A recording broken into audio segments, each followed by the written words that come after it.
Have you ever had that feeling? I mean, for me, it usually hits on a Sunday night, or maybe you're in the car driving home after a really long week, and life just feels heavy. And Yeah. I don't mean crisis heavy. I'm not talking about, the sky is falling or some huge tragedy is unfolding. It's more of a low humming background noise of resistance. Right. It's like you're doing everything you're supposed to be doing. Exactly. You're hitting your KPIs at work. You remember to call your mom. You're, drinking enough water. You are, for all intents and purposes, functionally successful. But on the inside, it feels like you're walking upstream in a river, and that current just never, ever stops. Yes, that's it. It's just this quiet, constant hardness. And I think the worst part is, because nothing is technically wrong on paper, you feel guilty for feeling it. You tell yourself, I should be happy, I'm winning, I checked all the boxes. But you're just bone tired. Yeah, utterly exhausted. And that very distinction, that gap between winning on the outside and feeling like you're dragging 1,000 pounds on the inside, that's really the heartbeat of what we're going to be covering today. Okay. It's the critical difference between a situational crisis, which, eventually passes, and this systemic exhaustion that just lingers and compounds, sometimes for years. Yeah, and that brings us right to today's deep dive. Ugh. We're looking at a really fascinating stack of research that frames this feeling through a lens I hadn't really considered it this way before. We're calling it inner astrology. But, and I want to be super clear for everyone listening, right out of the gate, this is not about horoscopes. We are not going to tell you who to date or, what your lucky number is this week. No, not at all. Think of this more like astrology as a diagnostic tool for the psyche. The mission statement for this deep dive is actually pretty radical. What's the thesis? The thesis is this: life feels difficult not because you are weak and not because you are failing. It feels difficult because you're trying to solve emotional problems with tools that were never, ever designed for emotions. Oh, wow. So we're basically trying to use a hammer to, knit a sweater? That is a perfect analogy. It's exactly that. We are functioning, but we aren't feeling safe. And most of us, especially the high performers, the people who love to learn and grow and improve, have completely conflated those two things. We think that if we just function well enough, for long enough, eventually the byproduct will be that we finally feel safe. Right, and the source material argues this is the great misdiagnosis. We're taught from day one how to survive, how to adapt, how to fit in, but we are very rarely, if ever, taught how to cultivate our own internal safety. That's so true. I mean, think about it. Your entire education, your career training, it's all about adaptation. It is. Here is how you behave to get the good grade. Here is how you speak to get the promotion. Here is how you network to get the client. We become absolute masters of adaptation. But adaptation is all outward-facing. Precisely. And safety is inward-facing. And in the astrological framework we're looking at today, this leads us to what might be the biggest trap of all: the sun sign trap. This is where we need to start. Because even if you know absolutely nothing about astrology, you know your sun sign. I'm a Leo, I'm a Capricorn. It's like the headline of your personal identity. It is the headline. And because it's the headline, we make the mistake of assuming it's the whole story. We're told this is who you are. So naturally, we try to be more of that. We try to perform our sun sign to perfection. If I'm an Aries, I try to be bolder, more pioneering. If I'm a Virgo, I try to be more organized, more helpful. And you get better and better at it. But the source says that very effort is what leads directly to exhaustion, not relief. Okay, so we have a lot to unpack there. Here's the roadmap for this deep dive. Yeah. First, we're going to look at exactly why living purely from your sun sign, your doing self, is a recipe for burnout. Then, and this is the part that really got me, we're going to completely redefine the moon. The source doesn't call the moon a talent or a gift. It calls it a deficiency. It's a controversial take, for sure, but I think it changes everything about how you view your own needs and reactions. And then finally, we're going to look at the entire birth chart. Mercury, Venus, the ascendant, the whole shebang. Not as a personality quiz, but as a survival map. A literal diagram of how you learn to protect yourself from pain. It shifts the entire perspective from asking, who am I, to asking, how did I learn to survive? And I think that shift is where all the relief comes from. All right, let's dive into part one, the sun sign trap. The source makes this really clear distinction between the sun representing consciousness and purpose and the moon representing safety. So, why can't the sun handle safety? Why can't I just achieve my way into feeling good? Because the sun is fundamentally an engine of output. In a chart, the sun is. It's the hero's journey. It's the part of you that wants to be seen, to accomplish something, to shine, to individuate from the crowd. It is your doing principle. Okay. Think of it like the engine of a high-performance car. Yeah. You can tune that engine. You can make it faster. You can make it louder. You can make it more efficient.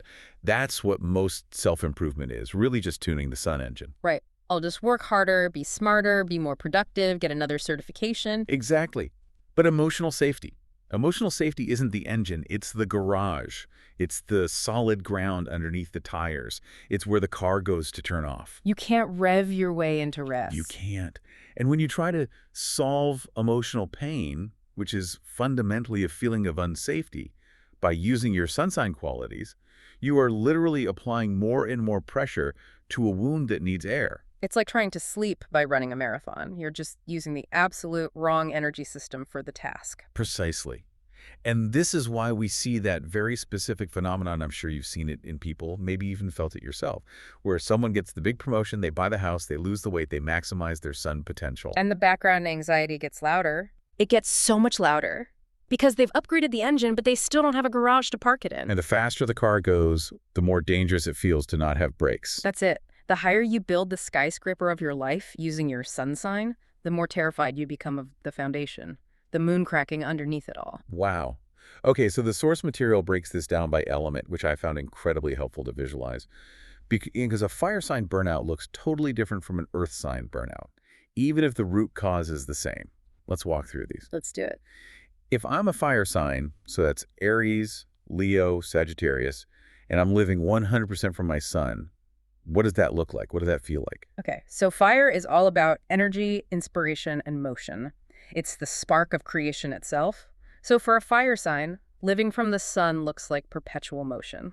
These are the project people, the crusade people. They always have a next thing. Always. They finish a marathon and they're signing up for an Ironman the very next day. They launch one business and they're already brainstorming the next two. Which, on the surface, that looks like passion. It looks like success. It looks like they're just on fire for life. Outwardly, absolutely. They look vibrant, inspiring, full of life. But inwardly, the source argues it's not passion, it's restlessness. It's a low-grade panic. And here's the profound point it makes. They don't keep moving because they love the movement so much. They keep moving because stillness feels dangerous. Yes, that's the core of it. Stillness is the threat. But why? What happens in the stillness for them? Well, silence brings them closer to unprocessed emotion. It's that simple. If I stop running, the sadness might catch up. If I stop achieving, I have to actually feel the void or the grief I've been out running for the last 10 years. So the emotion becomes a defense mechanism. It's the ultimate defense mechanism. They're literally outrunning their own interiority. The source uses the analogy that they become like sharks. If they stop swimming, they die. Or at least that's what their nervous system has been conditioned to believe. That's heavy. And I think a lot of people who identify as type A probably fall into that category, regardless of their sign. Yeah. Okay, what about the earth signs? Taurus, Virgo, Capricorn, these are the builders, right? The reliable ones. Right. The earth archetype is all about stability, material reality, building structure. So when they live purely from the sun, it manifests as a kind of hyper-responsibility. They become the atlas of their family or their workplace or their friend group. They are the ones holding everything and everyone up. They're the person you call at 2 a.m. when things fall apart because you know they can and will fix it. That's the if I don't do it, nobody will mentality. Yeah, that's their mantra. Yeah. Here's the trap. They derive their sense of safety and worth from how much weight they can carry.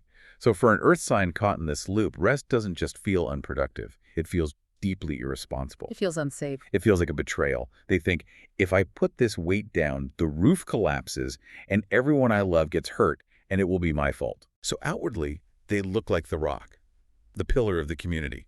Inwardly, they are being absolutely crushed. They are perpetually burdened. They are exhausted to their core, but they can't stop because their entire identity has become tied to the endurance of that exhaustion. They equate love with providing, and they equate safety with control. So to let go of that control feels like inviting total chaos. Wow. Okay, let's move to the air signs, Gemini, Libra, Aquarius. The thinkers, Yeah. the communicators. How do they burn out? Air is about intellect, perspective, objectivity. So when an air sign lives only from the sun, they try to think their feelings. They intellectualize everything. I'm so guilty of this. A lot of us are. If they feel sad, they don't cry. They analyze the sadness. They categorize it. They find the root cause in their childhood. They read 3 books about it and listen to 5 podcasts on the neurochemistry of grief. It's that fallacy of, if I can just understand why I'm hurting, maybe I won't hurt anymore. That is the logic trap in a nutshell. They substitute understanding for feeling. They can give you a brilliant, insightful dissertation on their own trauma. They know exactly why they are the way they are. But knowing isn't healing. Right. So outwardly, they seem incredibly self-aware, insightful. But inwardly, they are deeply unsettled.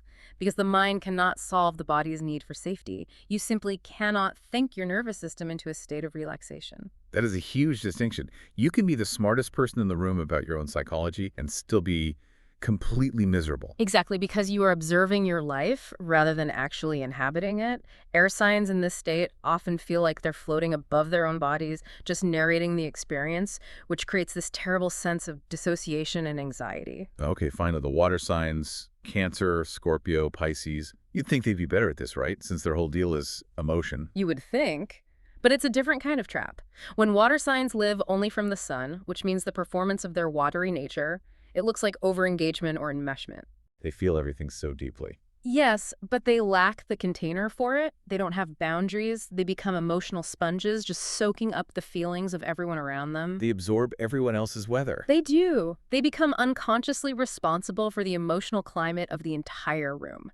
Their internal monologue is, if you're not okay, then I'm not okay. Oh, that's exhausting. It's incredibly draining. So outwardly, they look like the most compassionate empath, the healer, the best friend you could ever have. But inwardly, they are flooded.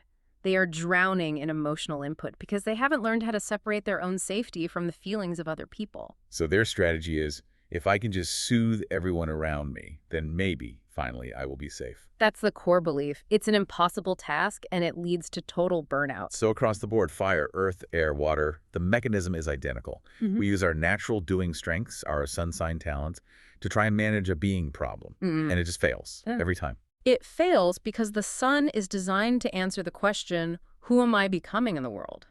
It's not designed to answer the question, where do I feel held and safe? For that, we have to look at the moon. And this is where, as I said, the source material takes a sharp left turn from all the pop astrology out there. Usually you read about your moon sign and it says something like, this is your emotional style, or this is how you nurture. Right. I have a Cancer moon, so I love to bake cookies for people. Huh. Or I have a Sagittarius moon, so I need freedom and love to travel. Exactly. But this research posits something much, I don't know if darker is the right word, but maybe just more honest. It suggests the moon is not a talent. It is a deficiency. Can you unpack that? Because deficiency is a really loaded word. It is, and we need to strip the judgment away from it immediately. When we say deficiency in this specific context, we are not saying you are broken or that you are less than. We're talking about early childhood conditioning. Yeah. The moon represents that pre-verbal, early developmental stage of life. It points to the specific flavor of emotional safety that was inconsistent or maybe even missing when you were very young. And we should be really clear here. This doesn't mean your parents were monsters or that you had a terrible childhood. Absolutely not. It means your parents were human. They were tired, they were stressed, they had their own unresolved trauma, they were products of their own upbringing and time. No parent on earth can meet 100% of a child's emotional needs 100% of the time. It's impossible. So the moon sign just highlights which specific need kind of went into the shadow. It highlights the gap. For example, let's say you have a moon in a sign that craves a lot of verbal reassurance and emotional expression, like a Gemini moon. Maybe your parents were incredibly loving, but they were the strong, silent type. So they showed love by fixing your bike or cooking you dinner. Exactly. They were speaking an earth language of love, practical, tangible support. But your little Gemini moon needed to hear the words, I love you, I'm so proud of you, it's okay to be sad. That gap between the love given and the love needed creates the deficiency. It creates a lifelong hunger. Okay, so if the moon represents this lack of learned safety, how does that shape us as adults? Well, the human organism is, above all else, designed to survive. If you didn't learn how to feel safe in a specific way, let's say you have a moon in a fiery sign like Aries, and you weren't soothed when you were loud or angry, maybe you were told to calm down, then you learn to survive without that specific type of soothing. You develop a workaround. You develop a workaround. You learn to suppress the anger, or you learn to hide the loudness, or you channel it into something acceptable like competitive sports. You adapt. So the deficiency is actually the birthplace of the survival strategy. That's it. But here's the key that explains those Sunday night blues we talked about at the very beginning. The moon lives in the body. It is somatic. It is the nervous system. It reacts milliseconds before your logical brain, your Mercury, or your sun even turns on. That explains so much. That's why you can be in a perfectly safe room, looking at a perfectly nice email, and suddenly your heart is hammering and your stomach just drops out of nowhere. That is the moon. That is your body remembering a time when a similar situation wasn't safe. Your sun or your Mercury might step in a second later and say, hey, it's fine, it's just an email from your boss, relax. But the body has already reacted. The body is already screaming, red alert, we are back in that place where needs don't get met, we are in danger. And this must be why the source says that discipline just doesn't work on emotions. I think we've all tried to bully ourselves into feeling better at some point. Just get over it. It is absolutely futile. You cannot whip a deficiency into shape. Most of us, when we have a moon reaction, we try to fix it by being really hard on ourselves. We judge the reaction. Why am I being so sensitive? Why am I so jealous? Why do I need so much reassurance? I'm a grown adult. Stop it. We treat the need like it's a character defect. And when you treat a deep developmental need like a defect, you are essentially reenacting the original wound. You are telling that young part of yourself, you are not safe here. Your needs are too much. You can't force a nervous system to settle down. The moon doesn't respond to force. It responds to recognition. It responds to being seen and acknowledged. This framing really helps explain that two-people paradox. Yeah. When you meet two people with the exact same chart placements, maybe they're both Leos with Scorpio moons. One is grounded, they're powerful, they're calm. The other is just a chaotic, reactive mess. What's the difference? It almost always comes down to their relationship with the moon. The grounded person has likely, through therapy or self-reflection, recognized that deficiency. They've accepted it. They don't fight it. They don't. They know, okay, I have a deep primal fear of betrayal because of my Scorpio moon, so I need to be extra gentle with myself when I feel suspicious or jealous. They learn to parent that deficiency. And the chaotic person? They are still at war with it. They're trying to use their big, shiny Leo sun to perform confidence so that no one ever sees how scared they are on the inside. They're at war with their own nature, and war, as we know, is exhausting. So if we are at war with ourselves, if we just ignore this moon deficiency and try to power through, what happens? The needs don't just evaporate, do they? Needs never, ever vanish. That is a law of thermodynamics for the soul. Energy doesn't just disappear, it changes form. When a core emotional need goes underground, it turns into a symptom. Okay. The source lists 3 main symptoms of an ignored moon. And honestly, this list reads like a medical chart for modern life. It's uncanny. Let's go through them because I think a lot of listeners are going to identify with these. Symptom number 1, chronic emotional fatigue. This is that specific kind of tired that sleep doesn't fix. You can get your 8, 9, 10 hours, but you wake up feeling heavy. Why? Because your internal system is working overtime, 24/7. How so? Imagine you are trying to hold a big, inflatable beach ball underwater in a pool that takes constant, active pressure. Right, a ton of effort. And that beach ball is the emotional need you're suppressing. Your nervous system is burning massive amounts of glucose trying to regulate your emotions without the proper tools, while simultaneously trying to project an image of being totally fine and in control. It is an immense, invisible energy drain. You are essentially running a marathon while sitting in your office chair. That makes total sense. Okay, symptom number 2, vague anxiety. This is the killer for so many people. It's not anxiety about something specific like an upcoming presentation. It's free-floating. It's the background radiation of your life. It's that constant feeling that something is wrong, but I don't know what. It's like looking over your shoulder when no one is there. Exactly. And because we are rational creatures, our brain cannot stand that ambiguity, so it desperately tries to find a hook to hang that anxiety on. The brain starts scanning the environment for a threat. It goes into overdrive. Is it my job? Am I going to get fired? Is it my relationship? Does my partner still love me? Did I leave the stove on? Is my friend mad at me because she only used a period at the end of her text? It hunts and hunts for a logical cause. But the cause isn't in the present moment. The cause is a physiological state of unsafety rooted in that old moon conditioning. You are trying to solve a feeling with a fact, and it's a fool's errand. It just doesn't work. And the third symptom, and I think this is often the most painful one, is relationship patterns. Yes. This is where the ignored moon stops being just a private, internal problem and becomes a very public one. The rule here is simple.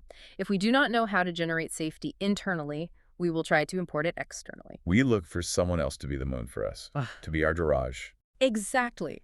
But we don't just look for anyone. This is the tragic part. We are magnetically, unconsciously drawn to people who activate that specific emotional territory we can't hold for ourselves. We are drawn to people who mimic the very environment where the deficiency was first created. Is this why we so often confuse intensity or chemistry with love? 100%. We confuse activation with connection. You meet someone and they trigger that familiar old anxiety, that will they, won't they feeling, or that I need to prove myself to earn their love feeling.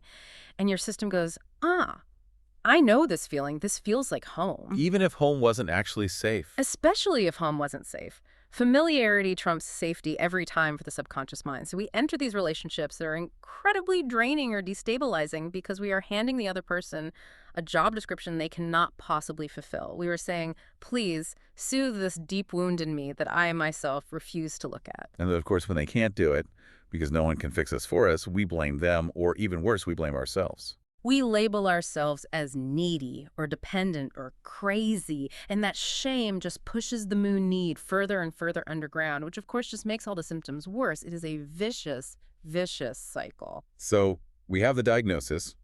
The sun is the performance. The moon is the hidden lack of safety that drives the whole show from behind the curtain. But we are more than just two planets. The source material presents the entire birth chart as a survival map. I love this concept because it turns the chart from a list of traits into a living system. It's a holistic view. Instead of a random list of ingredients, you see the blueprint of your personal fortress. Every single part of your personality developed for a reason, and almost always that reason was to protect the vulnerability of the moon deficiency. Let's walk through the other key players in this fortress, starting with the ascendant or the rising sign. Usually people just call this the mask. It is a mask, but we need to ask the next question. Why do we wear masks? We wear them for protection. The ascendant is the shield. It is the automatic, reflexive personality you develop to move through the world without exposing the soft underbelly of the moon. It's the vibe you give off to strangers to keep yourself safe.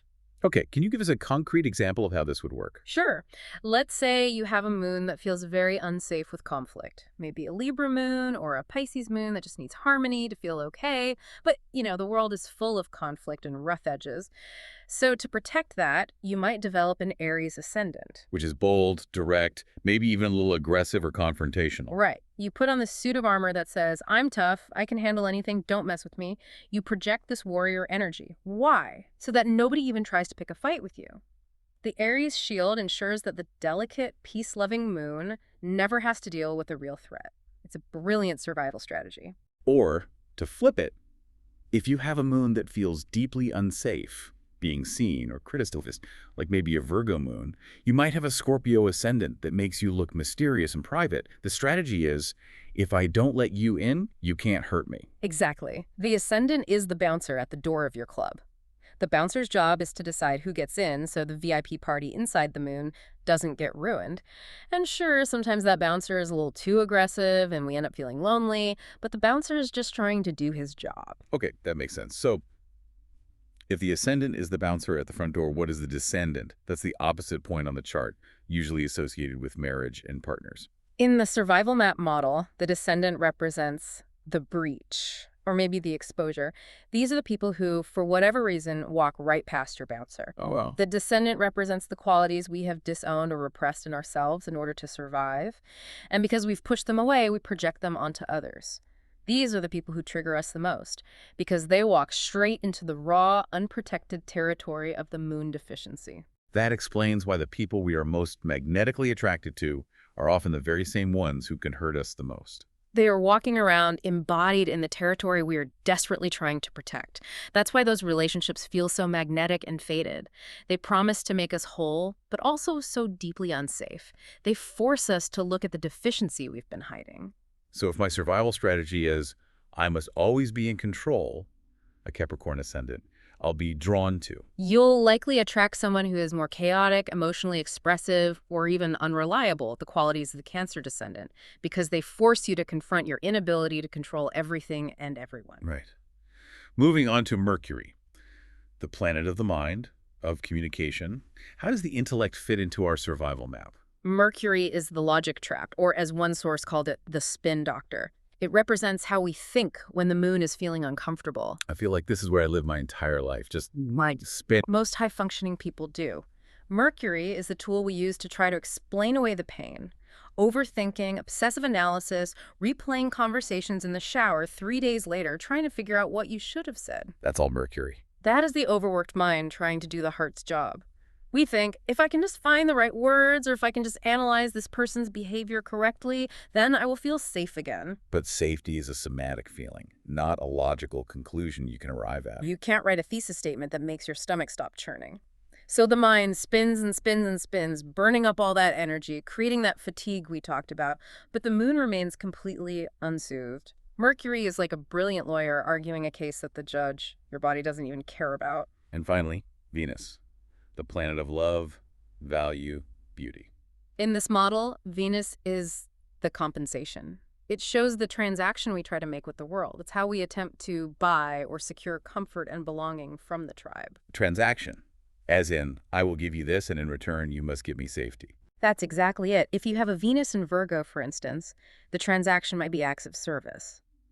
If I am endlessly useful to you, if I fix your life, organize your schedule, and anticipate your every need, then you won't leave me. The usefulness buys the safety. Or a Venus in Leo. Okay. If I am the most entertaining, beautiful, charismatic person in the room, then you'll love me and I'll be safe. Yes. If I shine, I'm safe. Or Venus in Cancer. If I nurture you unconditionally and never, ever ask for anything in return, then I'm safe. Venus shows what we offer to the world to ensure we aren't abandoned to face our deficiency alone. It's the strategy we use to get love to cover up the wound. When you lay it all out like this, the moon is the lack, the sun is the engine trying to outrun it, the ascendant is the shield, Mercury is the spin doctor, Venus is the currency. It's not random. It's a perfectly designed interlocking machine. It's a machine designed for one purpose, to keep you alive. And here's the important thing to remember. It worked. You are here. You survived whatever you had to survive. The system worked. But the problem is, the system that keeps you alive is often the very same system that prevents you from truly living. Exactly. Because we are still running the operating system we installed when we were 5 or 7 or 12 years old. We are protecting a child who isn't actually in danger anymore. We are building these huge fortress walls in a peaceful meadow where there is no war. So this leads us to the big practical question. If we are wired this way, if this is our inherited map, what on earth do we do about it?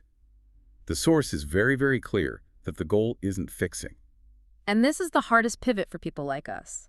We are addicted to fixing. We want a 10-step plan to heal the moon so we can get back to being productive robots. We want to be told, tell me how to delete the deficiency. Right.